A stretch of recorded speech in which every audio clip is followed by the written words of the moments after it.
And your name? My name is Lori Perdue. Now, Lori, you're a poet. I am. And I'm familiar with some of your works. And what is it you're going to read for us today here at Freedom Plaza? This is a poem that's called It's Still Time, because it's kind of a vigil for me. I first wrote this poem well, nearly 10 years ago, and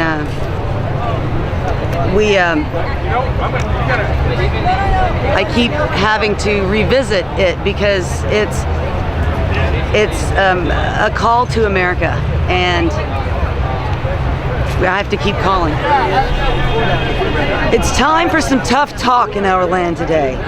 It's time for some tough decisions to be made. It's time to wake up and realize that we're still being played. People are still dying in unjustified war each and every day, while here at home we watch our economy, manufacturing base, and our infrastructure disintegrate.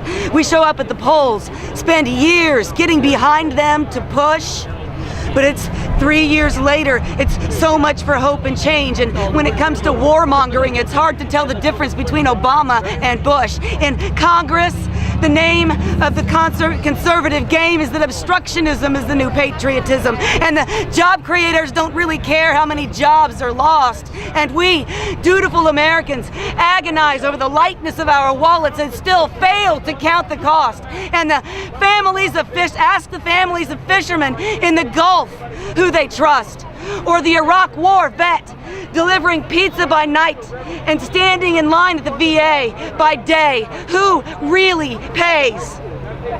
The corporate media feeds us a steady diet of Pentagon experts and sanitized reports. They use very sincere tones to call it news, but it's usually general truths from a myopic view or snide, polarizing retorts.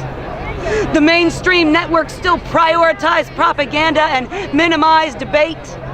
They are ready to air fluff and fear and dread, but have yet to find a way to cover the reasons why there are still flag-draped coffins bringing home the dead.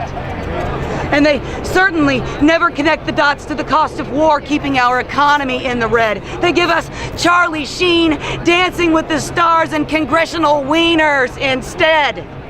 But we watch, convince ourselves that we are informed, roll over, turn out the lights, and go to bed. We toss and turn as visions of Wall Street banksters holding out their hands for bailout dollars dance in our heads.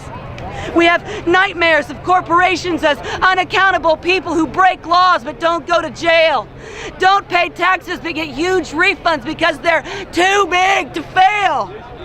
As a gallery of agonized Americans throw up their hands and lose homes, families, and hope to joblessness and debt.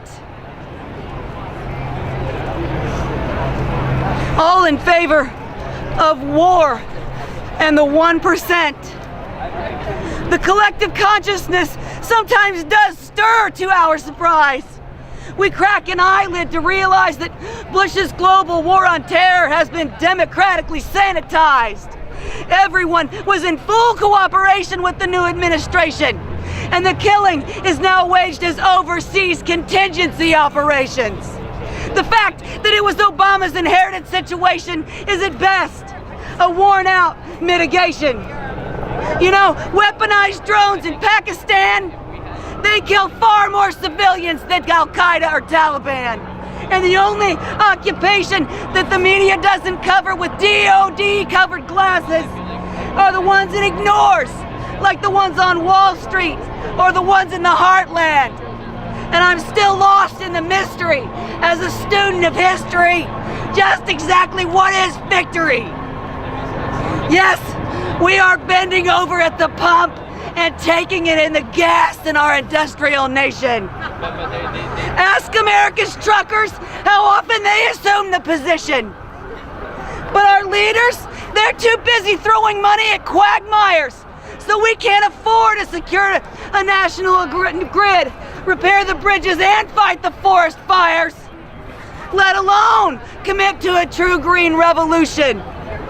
But now it's time that we ask ourselves, how cruel are we willing to be to stock our 24-hour mega super ultra mart shelves? It's time, America. It's time to take account of ourselves. It's time to see that the only resolution is evolution. It's time we act to end the policies of slaughter and occupation. It's time we recognize that only diplomacy can cleanse the blood from the hands of our nation.